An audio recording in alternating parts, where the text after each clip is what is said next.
Hi guys, Luca here, back with another video for y'all today, and I would like to show you my most recent clock acquisition, which you have right here in front of you. Some of you already know about it, some of you don't, and since I have just finished giving this clock a full restoration, I guess it's fair to give it a proper presentation as well. So, what do we have here then? Well, this is a Vedette box clock made in France in the early 1930s in this really nice Art Deco style, which was popular at the time, especially in France. I find this case to be particularly attractive. It has some really nice side pieces fitted on either sides of the door. These things. I assume that they carved a large piece of wood and then they cut pieces in this shape from it and fitted them on different cases. Because you can see that none of these match. All pieces fitted on this case are different, which I find quite interesting. It looks really nice. Also, this is the first Art Deco clock of this type that I've seen to have the bottom glass cover the entire lower section of the door. I mean, usually on these Vedette clocks, these Art Deco Vedette clocks, you can see that they have this sort of cutout in the door, and then the glass is fitted in there, of course.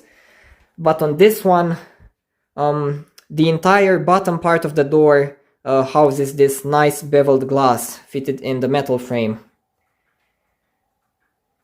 It looks so good, and I'm glad that it survived over the years. I mean, just look at it. It's so cool. Speaking of the glass, you may also notice that the glass here, which protects the dial, is domed, which is something that you don't usually see on these octagonal dialed clocks. You can see it is sort of domed. Wait, actually, if I open this up, you might be able to see it better. Yeah. I don't know if you can see the effect, but this thing is domed, which I find quite unusual.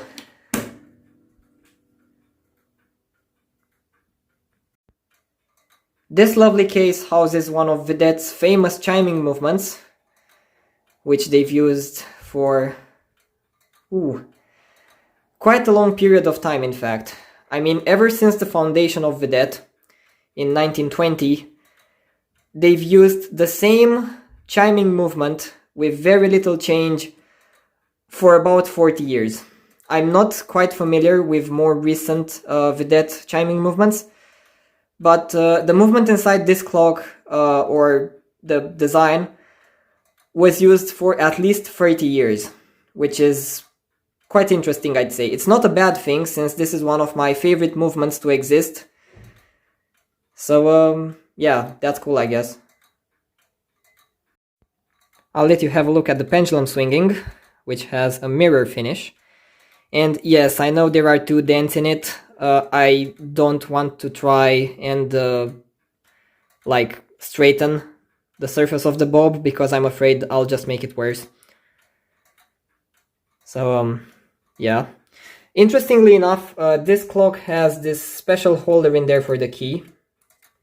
And yeah, this is one of the silencers, which I removed because it was poorly rewired. The other one is still there. It's sort of functional, but you need to hook that little washer onto one of these, what are they called? Wires. Yeah. And just like every Vedette clock, here on the back side of the door are some instructions. Important instructions, in fact. So basically what this little piece of cardboard tells you is how to set the time on this clock.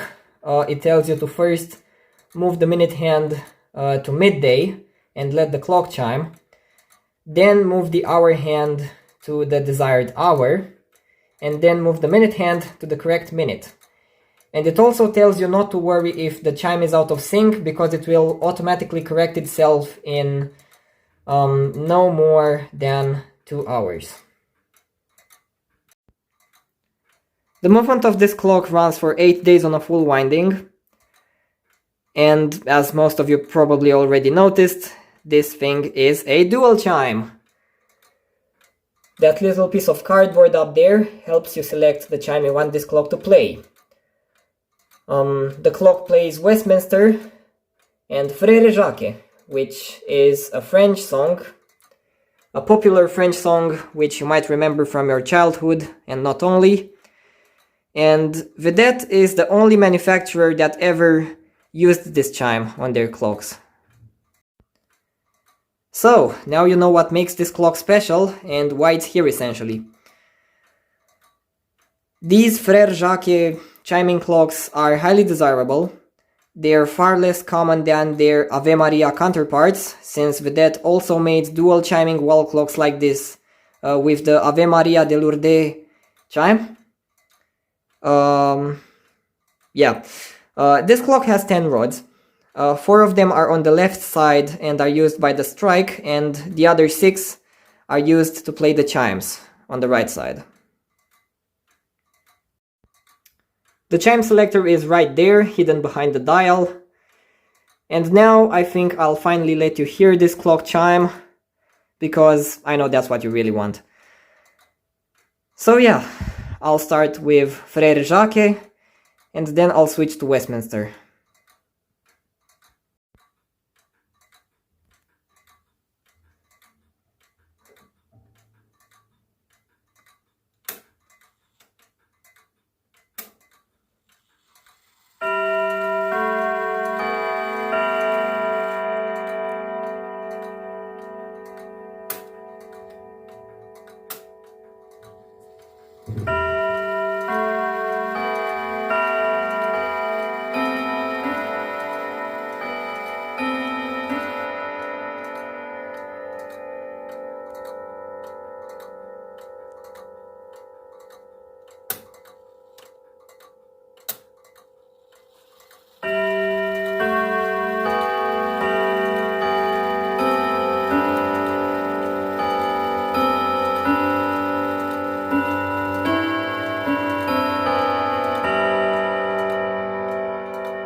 Well, that was it chiming, and I have now set it to the right time. So I guess that now I'll give you some more information about this clock in general and how it eventually got to me. To be more precise with the dating of this clock, its overall design, or mainly the dial font, the style of the logo and of the hands, as well as the general aspect of the case, places it in the early 30s. But then, the Vedette dual chime movement, or more specifically, the chime switching mechanism that this has, was patented in 1930. But there were two different versions of it. They have different shapes of the bridges that hold the chime barrel in place, as well as different chime barrels. They differ visually. This particular clock has the later version of the two. So I'd say it's more likely to be made in the mid-30s, around 1936 I'd say. That's my best guess, since as big of a manufacturer as Vedette might be, there's very little info available on them, surprisingly. So, yeah, dating such clocks, or pointing an exact date, tends to get quite difficult. I wasn't able to find any online catalogs from that period, but I probably just didn't search hard enough, and I could have found this model in there. The La Vedette clock factory was founded in 1920 by Paul Dentel in Strasbourg. I believe the region that city is in is called Alsacia or Alsacia or something. Anyways, after a fire destroyed his workshops in 1924, he moved to Saverne, in the same region, where he continued to produce his lovely chiming clocks that we all know and love. I believe Vedette is still around today, but is producing like quartz clocks and stuff. I'm not sure if it's still them, like the original La Vedette clock factory, but yeah, I know they survived up until the 80s, since I have a Vedette transistor automat wall clock with a Japanese movement in it, which has a service date from 1979, so yeah, they have been around for quite a long time. Vedette produced very high quality movements. They made both free train and two train movements. Of course, the free train variant is by far the most common of the two. And what surprises me is that they decided to equip their clocks with Vienna deadbeat escapements and not the usual French Broco escapement that is seen on clocks made by Giraud, Odo or FFR from the same period. And yeah, I just love their chiming movements so much. I consider them to be some of the most reliable and service-friendly movements ever to be made. This is one of the movements that I consider the French made better than the Germans. Okay, so I rewatched all the footage that I recorded so far, and this video kinda took a different direction from what I was initially planning, which means enough rambling about Vedette, time to tell you how I got this. So, one day a few weeks ago, I was sitting at my desk playing some Deltarune, since chapter 5 recently came out. And then I had to go downstairs to eat lunch, and while at it, I opened my phone to take a look at some new listings on the website that I usually buy my clocks from, and I saw this clock in there. It was labeled as a non-working Vedette wall clock with 8 hammers. Specifically had to say 8 hammers. So I was like, oh, a Vedette. I haven't seen any of those in a while. And I took a look at it. And when I saw the chime selector and the little piece of cardboard with the 2 different chimes, and the fact that there were like 5 hammers lifted from one side, from the chime side by the silencer or something, I was like, man, you sure this is an 8 rod, or I don't know, whatever. The thing is that this was a spontaneous acquisition, and I messaged the seller. He was very kind, and I made the deal, and he shipped the clock to me. It was priced reasonably. I paid 70 euros for it. And the seller told me that it was structurally intact. There were no parts missing or anything. And he also told me, I had a little chat with him, that he bought it from Italy 16 years ago. And he hadn't run it in a long time. When the clock arrived to me, I was very pleased to see that it hadn't been destroyed during shipping, unlike other clocks, which you'll see in a future video. And yeah, I could definitely tell that it hadn't run in a while, especially considering by the fact that at full wind it was dead. There was so much dried oil in it that even at full power, this clock wouldn't do anything. It wouldn't chime, it wouldn't strike, it wouldn't tick. Even if I took the pallets off, it wouldn't do anything. So I then tried to help it a little bit. It was like, I got it in a state in which it was running on life support being my fingers turning the gears, even though there was strong resistance even by pulling them. So yeah, it turned out to be quite a project.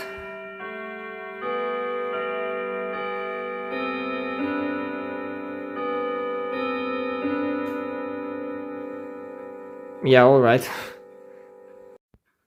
So, since I think this video is already pretty long by now and I don't want to bore you any longer, I'll let you have a look at some clips that I recorded while I was working on this clock, and then I'll show you where I'll be moving this clock in a few days, because I want to keep it in here for a while longer.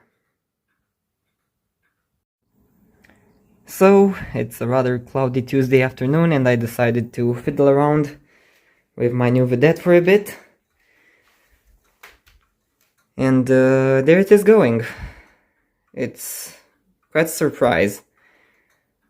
I did not record any videos of the movement in its state exactly when I got it, because this clock was literally dead. It was completely paralyzed.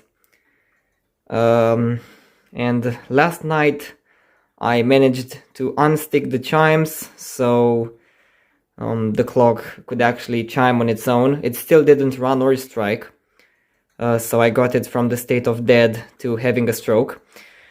And today I fiddled around with the time side for a bit. I let it spin freely for a while, and I also cleaned some of the old oil from the pallet pivots. I mean, that's what I took out. And oh boy, does it look horrible. I'm assuming the rest of the movement is the same, and while I was setting it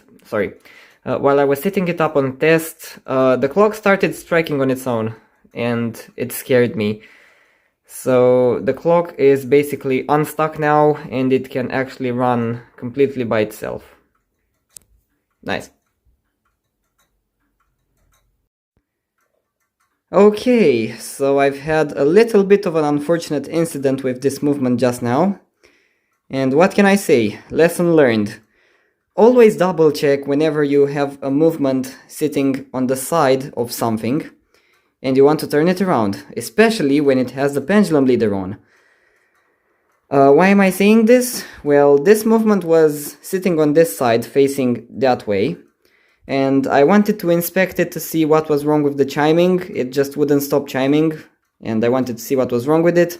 So I turned it around, so it was facing this way.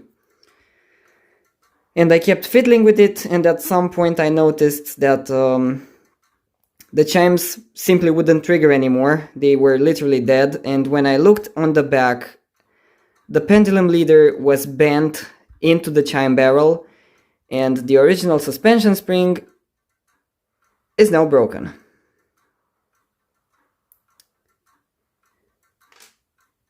So yeah, that is honestly amazing. I cannot explain how I managed to do that. I was so careless that I managed to break that thing, so I fitted the new suspension spring on now. I had one for spare, and even though the clock seems to be going, it just doesn't feel the same anymore, and it's weird. I cannot explain it. It's just weird. Oh boy. And well, since I couldn't wait until the day after tomorrow to start working on this clock, I decided to dismantle it today. And it's the same story as with my Electro Vedette. This is the back of the Vedette trademark, which is found on the back plate.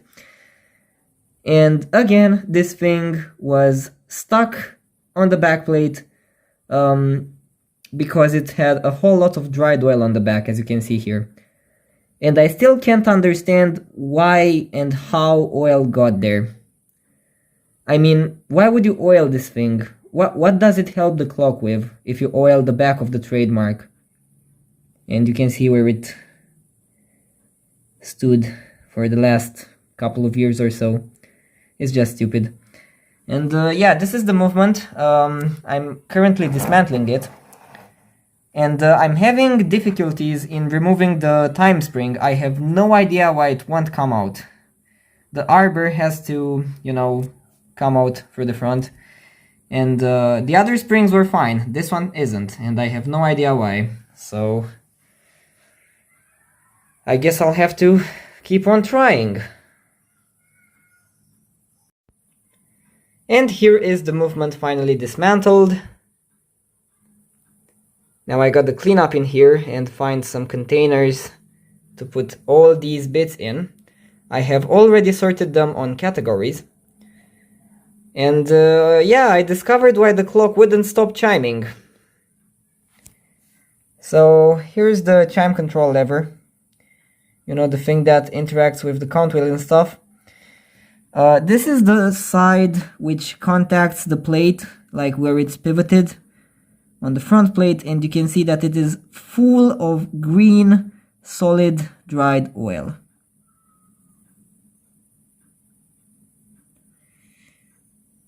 Yeah, that is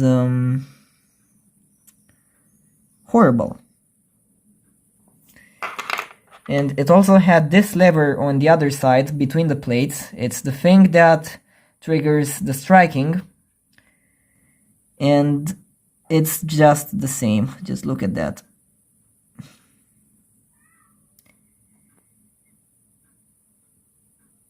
Yeah. Truly saddening. And I have also managed to get that stupid time spring out. It was frozen in there.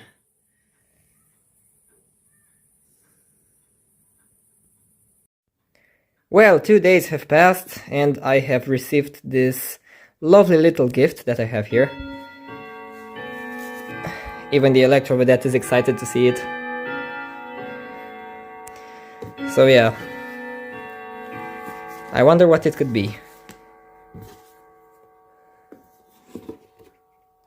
Oh, what is this? Is it the movement of my, like, Frere Jacques Vedette completely dismantled? Ah, you shouldn't have. Yeah, I stored the movement in this lovely little gift box. Everything is in there. All the bits and stuff. You can see I've sorted them and put them into plastic bags and these, like, containers. So, yeah. Cleaning time! Well, I found something so horrible that words can't describe it. So, take a look at this.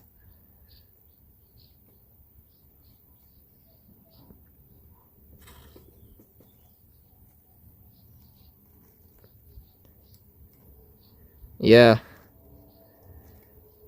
This guy hasn't been cleaned in, I don't know, probably 50 years plus. Like, holy crap. That's so horrible. Another day has passed and I managed to clean the time side of this clock. I took care of that yesterday, and when I put it together, of course, it didn't run. So I added some temporary oil on the escapement pallets and it seems to have done the job. The clock ran all night. So yeah, that's great.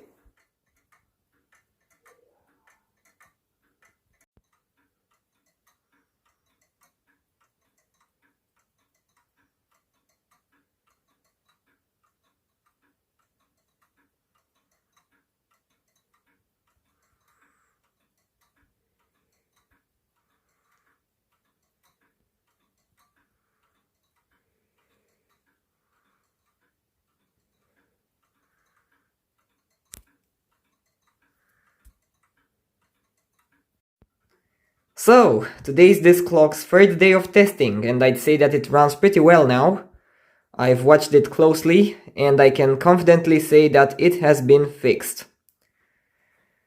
Now I am going to make the final adjustments, to the hammers especially, and fit the trademark and the dial back on the movement. Shut up, please. And speaking of the dial, here it is. I've just cleaned it and I did some touch up on some of the numbers and minute markers with this black marker. I didn't do the best of jobs, but I guess it's alright as long as it doesn't look weird or just disappear from there, and you can see even more of this lovely aluminium dial behind the numbers. So yeah. And I might as well let you hear this clock with the dial off, because why not? Oops.